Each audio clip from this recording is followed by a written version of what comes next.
नमस्कार, मैं बसंत राज आप सभी दर्शकों का केवी स्टूडियो में हार्दिक स्वागत करता हूं, अभिनंदन करता हूं। जी हां, हमारा खास कार्यक्रम कहता बेगूसराय बढ़ता बेगूसराय में जो हम आपके उपलक्ष्य एक से एक विभिन्न प्रकार के कार्यक्रम ला रहे हैं। जी हां, जिसमें कि हम कुछ लगातार कुछ दिनों से स्वास्थ्य संबंधी प्रोग्राम भी आपके लिए ला रहे हैं। तो इसी बीच हम बेगूसराय जिले के तेघरा थाना क्षेत्र के अंतर्गत बड़ौनी गाँव में आए हुए हैं।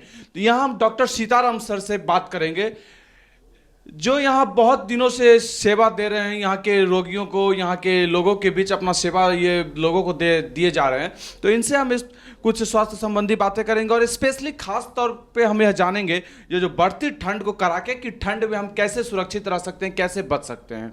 तो चलिए हम सर से बात करते हैं। नमस्कार सर, केवी स्टूडियो की ओर से आपका हार्दिक हार्दिक स्वागत है।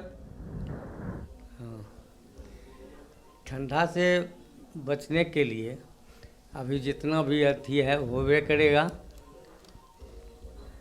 और दवाई के माध्यम से सबको जो अथी इलाज होता है उसी से बचाया जाता है। सुई, दवा, टेबलेट। फिर भी सर घर बैठे हम कैसे परहेज करें? मतलब काम तो हमें करना ही है, काम थोड़ी रुका है, काम तो हमें करना ही है, लेकिन फिर भी ये जो कड़ाके की ठंड, मतलब पैर घर से बिछावन से पैर निकालना मुश्किल हो जाता है। उस बीच हमें यदि निकाल रहे तो किस तरह के हम सावधानी बरत के निकलें? सावधानी, जो किसान हैं खेत में काम करते हैं वो तो अर्ली इन द मॉर्निंग चले जाते हैं। हम जो मध्यम वर्गीय हैं वो थोड़ा अथी करते हैं, लेकिन उससे बचने के लिए खान पान भी ज़रूरी है। अभी ठंडा में थोड़ा लहसुन का व्यवस्था रखें, गरम भोजन रखें, हो जाएगा सब ठीक।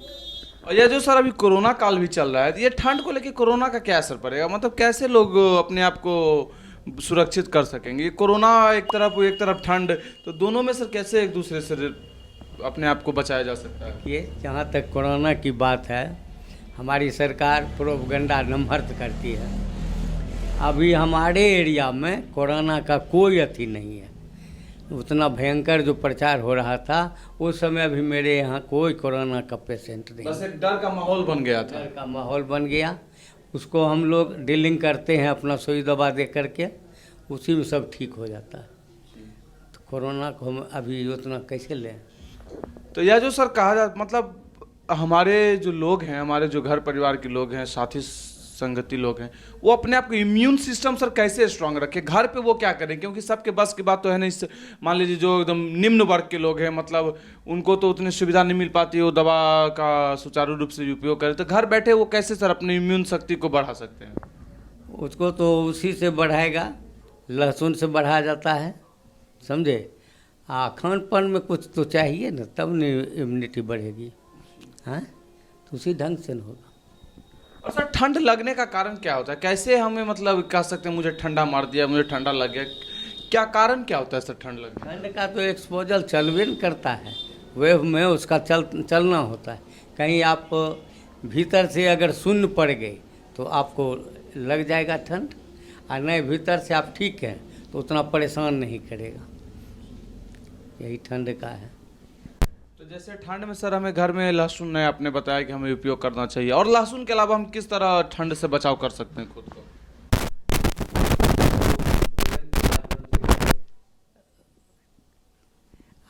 और कौन चीज़ कहिए?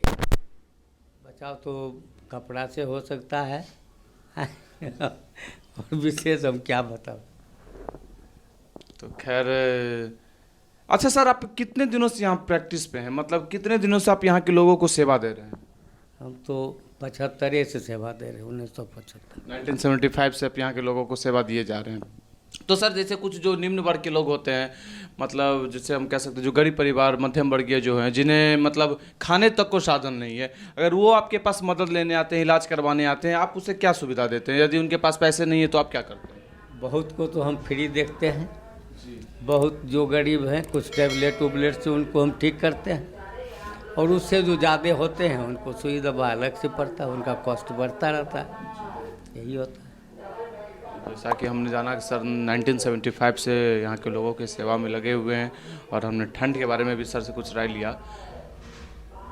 तो सर एक चीज़ और जैसे हम आपसे यह पूछना चाहेंगे, अच्छा ये जो कोरोना आपने बताया कि ऐसे हमारे एरिया में वैसा कुछ नहीं है, फिर भी ये जो कहा गया कि मतलब किस तरह के लोगों को कोरोना ज़्यादा हावी करता है, फिर भी हमारा सुरक्षा सरकार भी कर रही है जब तक दवाई नहीं, कोई ढिलाई नहीं, मतलब किस तरह के लोगों को कोरोना हावी करता है?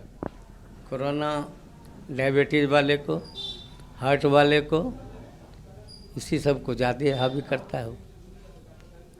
और जनरल आदमी को तो उतना करता ही नहीं है। सर कुछ जनरल दवा जैसे आप हमारे दर्शकों के लिए यदि बताएं इस बीमारी में ये यूज करना चाहिए, ये यूज करना चाहिए, तो सर हमारे दर्शकों के लिए बहुत अच्छा रहेगा, जो मतलब उतने बड़े मतलब जो घर से दूर जो पूरे गांव में रहते हैं, देहात में रहते हैं, वो क्लिनिक नहीं जा पाते हैं, मतलब कुछ ऐसा कुछ दवाओं का नाम हमारे दर्शकों के लिए बताएं जो इस बीमारी में यूज किया, जैसे अगर किसी को ठंड लग गया, कॉमन कोल्ड हो गया, खांसी हो रहा है, सर्दी हो रही है, तो उसके लिए सर क्या किया जाए? और उसके लिए तो एंटीबायोटिक एजिथ्रोमाइसिन हम लोग चलाते हैं, एनाल्जेसिक देते हैं दर्द के लिए, बस। और सर ये जो बिहार में सर अभी जो सरकार की जो स्वास्थ्य व्यवस्था चल रही है, इस बात पे आप क्या कहना चाहेंगे? और जैसा कि ये जो पूरे अभी आयुर्वेद, होम्योपैथ और जो एलोपैथ है, इन तीनों को जो आपस में मिक्स कर दिया जा रहा है, तीनों को बराबर का दर्जा दिया जा रहा है, तो इस बात पे सर आप क्या कहना चाहेंगे? सरकार जो ये कर रही है, लेकिन वहाँ भी अलग अलग पैथिक से इलाज होता है। एक पेशेंट पर हम तीनों को नहीं कर पाते हैं, तीनों को नहीं कर पाते हैं। अब होम्योपैथ को अलग रखे हुए हैं, एलोपैथ आयुर्वेद ये दोनों मिल जाता है, दोनों मिला के ट्रीटमेंट होता है। होम्योपैथी को अलग से रखते हैं। मतलब क्या लग रहा है ये कहाँ तक सही है, तीनों को जो एक समान दर्जा दिया जा रहा है? मान लीजिए होम्योपैथ आयुर्वेद वाले को भी अब सर्जरी ऑपरेशन करने का अधिकार दे दिया गया है, मतलब उसकी जो नीति बन रही है, तो इस बात पे आप क्या कहना चाहेंगे? मतलब ये कहाँ तक सही है, आगे जाके हमें परेशानी होने वाली है या अच्छी चीज़ मिलने वाली है?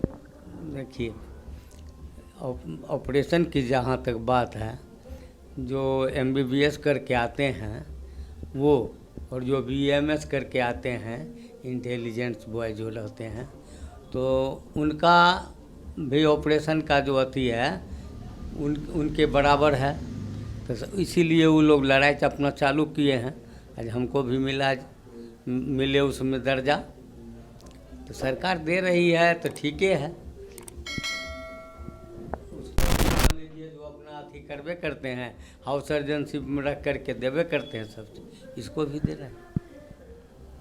जैसा कि आप जैसे यहाँ को अगर कोई रोगी आते हैं जो गंभीर हालत में रहते हैं, आप तो सर अपने हिसाब से उनका इलाज करते हैं, यदि उनको और सीरियस जो व्यवस्था मतलब अगर सीरियस हालत उनके हो जा रही है, तब सर आप क्या करते हैं? तो उस स्थिति में हम बाहर भेज देते हैं, जो अच्छे डॉक्टर हैं अच्छे डॉक्टर के रेफर कर देते हैं। हाँ, यहाँ साधन नहीं है कुछ। यही सर हम आपसे जानना चाह रहे हैं ना, तो बिहार सरकार जो कर रही है, हम जहाँ बिहार में रह रहे हैं, तो इस सरकार से क्यों मतलब ऐसा हो रहा है जो हमारे एरिया में साधन नहीं अवेलेबल हो पा रही, इस बात पे आप क्या कहना चाहेंगे? किस तरह हमें फैसिलिटी अवेलेबल होनी चाहिए, medical facility, hospitality management Bihar में भी अच्छी होनी चाहिए, इस बात पे क्या कहेंगे?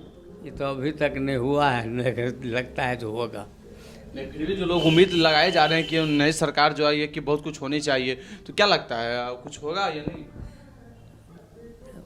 अभी तो क्या बता मैं उसमें उनकी क्या अथी है। पहले सरकार तो सब वही सरकार थे 15 साल से, उसमें कुछ हुआ नहीं, तब फिर 5 साल में देखेंगे क्या करते हैं। बहुत बहुत धन्यवाद सर, जो आपने हमारे स्टूडियो परिवार को अपना समय दिया, अपने पेशेंट को जो देखते हैं उनसे समय निकाल के आप हमें जो समय देकर हमारे दर्शकों को जो आपने कुछ ठंड से और कुछ स्वास्थ्य संबंधित बातें बताई, इसके लिए हम आपका बहुत आभार प्रकट करते हैं। हम अपने दर्शकों से भी अनुरोध करना चाहेंगे कि जिस तरह सर ने सुरक्षा के कुछ कवच बताए हैं, सुरक्षा के मैं शब्द यूज करता हूँ, दोहराता हूँ, सुरक्षा के कवच, किस तरह हम घर पे रह सकते हैं, लहसुन का प्रयोग कर सकते हैं, गर्म चीज़ें जितनी ज़्यादा से ज़्यादा हम अभी घर पे प्रयोग करें वो ज़्यादा हमारे लिए स्वास्थ्य के लिए फ़ायदेमंद रहेगा। तो आप लोग से भी अनुरोध है, घर बैठिए, ज़्यादा ज़रूरत हो तभी बाहर जाइए, अगर बाहर जाइए तो अच्छे से पूरे सुरक्षित रूप में जाइए, और देखते रहिए हमारा चैनल KB स्टूडियो, और इसे फेसबुक पेज पर लाइक करें डॉक्टर रोशन कुमार, हमारे YouTube channel stars of Begusarai, जिसपे हम बेगूसराय ज़िले के जितने भी स्टार्स उम्दा कलाकार हैं अगर ऐसा लगता है उन्हें एक प्लेटफॉर्म की ज़रूरत है तो हम ज़रूर आपके उपलक्ष्य उन्हें लाएंगे। धन्यवाद।